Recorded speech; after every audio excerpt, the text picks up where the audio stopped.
Breaking Bad. Oh, they're Breaking Who's Bad. Breaking? That's it. Who's Breaking Bad? Carlos Danger's Breaking Bad.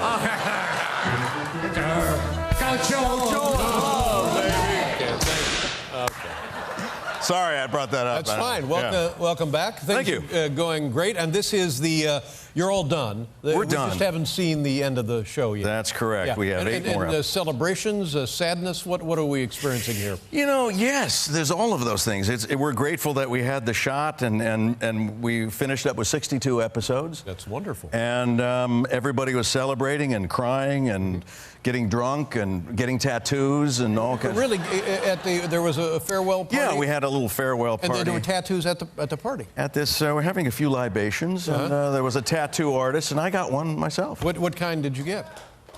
A nice one. And is it?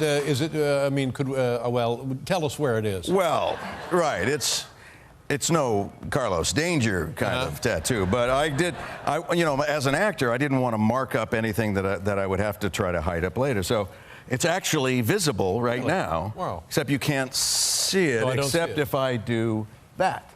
Wow. There it is, right there. Can you see it? There. BRBA. Wow. Which is our logo for the show. And so did that hurt on that? Oh, yes, it did. Yeah. but you know, I mean, you know, from a guy who has a lot of tattoos himself. I have nothing but ink. It's less painful when you know it's coming. You know, it's like when I was on Malcolm in the Middle, and I did an episode where I actually had 30,000 bees on me. We got a picture of that very thing right there. Look at this. This is exactly what he's talking about. So, when I got stung, I shouldn't be surprised. That's just, what the hell was that? What? How did that happen? It was actually not that painful. I actually went, I think I got stung. But now, again, what came up on Malcolm in the Middle that required that to happen?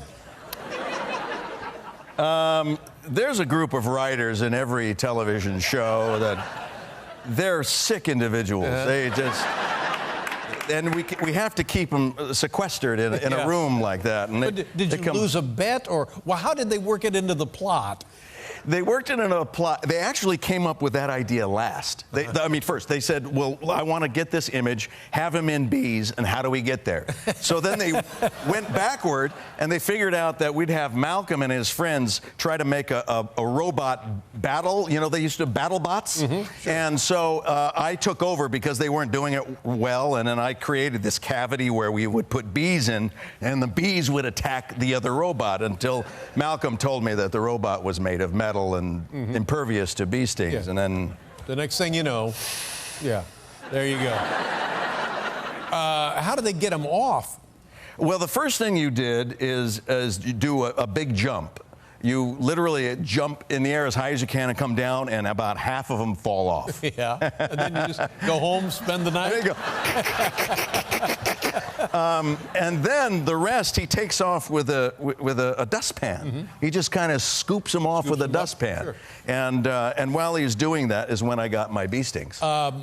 Now, more currently, this talking about Breaking Bad, this has been for you, for a lot of people, life-altering, hasn't it? Unbelievable. Yeah. It really has been the role of my life. And when you go places, what is that like? Where do you go now to promote the show, or when you just go out? What is that like? Well, it gets a little crazy now, because I never imagined that the level of attention to a show or anything I was doing was going to create such a fervor and fervor.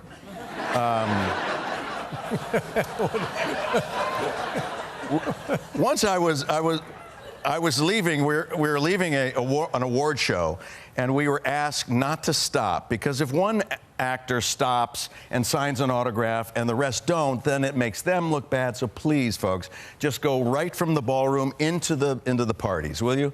Okay, fine. We're going in. All of a sudden, the line stopped. And I was behind people, and there was nowhere to go. And these two young girls were going, "Please, please sign this." They must have been like 14 or 15, and they're like, "Please, will you please?" Sweet, really. And I go, I'm not supposed to, you know. And they come, "Oh, please, please." I said, okay, don't tell anybody. And I took the autograph book, and as I'm signing, she goes, "Who are you?"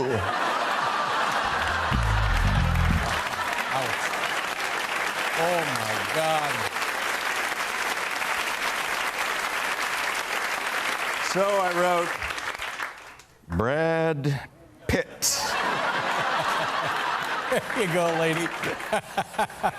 But what was we have some videotape that was, I think this is from Comic-Con. Oh. Now, first of all, this event has evolved to something unbelievable over the years. It started out early on as people just interested in, I think, superheroes and comics and science fiction. Yeah. And now it's really transcended to all levels of show business. It's become a huge marketplace for films and television, and there's hundreds of thousands of people So there. now you did attend or you can't attend? Well, I go, we go as soldiers of our shows and things like that, and promote the show when we have panels and we talk about the show and that sort of thing.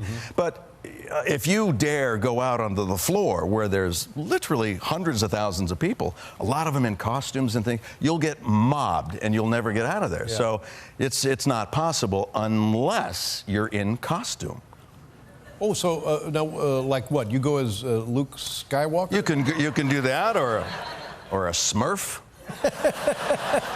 or something like that, I suppose. But someone showed me a picture of my character, Walter White, in a mask form, and I thought, what if I get this mask and put on Walter White clothes and go as my character on the floor in the mask. In the mask.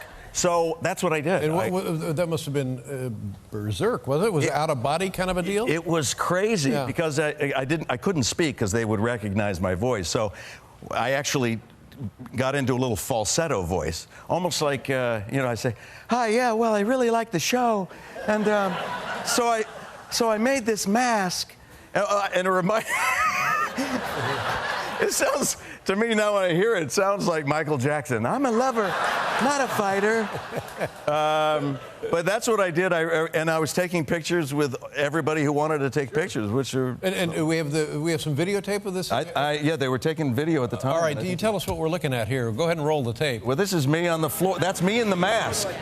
That's a mask. Mind if I get a picture with you? Right here. That's a mask, yeah.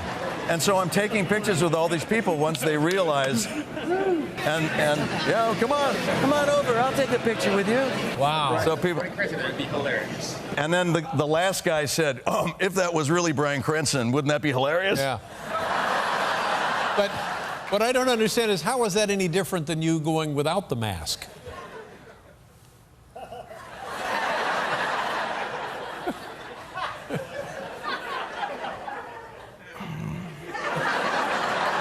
You know what I'm saying? Make a good point. Yeah, well, that's why I'm here. Well, good luck to you, my friend. Breaking Bad, you can see it again. Now, this is going to be it. This is it. Last 8 episodes. Last 8 episodes. 9 p.m. On AMC, and then on to other things. Any idea We'll what you'll be doing? we'll do the musical version of Breaking Bad. There you go. We'll look forward to that. Bryan Cranston, ladies and gentlemen. Thank you.